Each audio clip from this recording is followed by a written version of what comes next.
Bana 3. çıkın, 5. Direkt gibi 3-4 öğütten kara kaçtı. Allah'ım olar ki. Taşı babaydı bu olasını. Bak. Garbat dedim, ne kıldınız le? Biri var yaradım. Rişat'ta. Zalavat mı?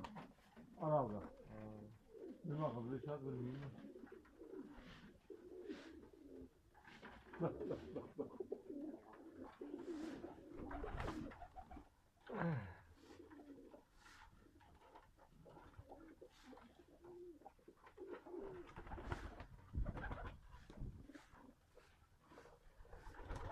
Tamam git.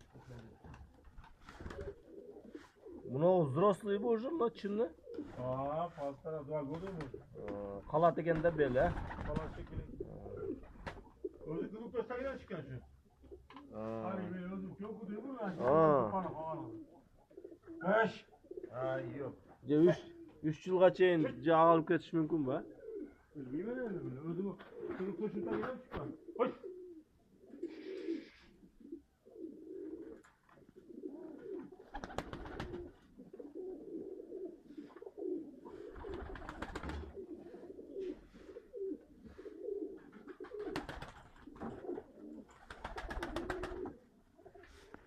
Kaç. Hadi emriler. Hiç. Hiç mi olmaz?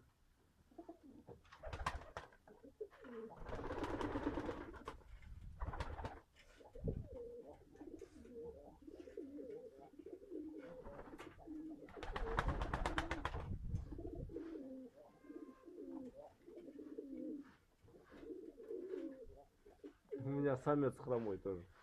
Кызыл тоже. Пальчиктерimi basıyor. Kıyır işte. Ve kime veriyor? Orada var değil mi? Кто забрал? Не помню. Hayır забрал, по-моему. Oşa kendi anda. Çat. Ya topuklarımı tutuyor.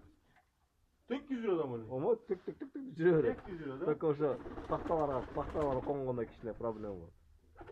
Samka çıkarttı oşa etti ona ha. Ah mı? Ah ha. Samka o. Kanatları kızıl. Onun balası da.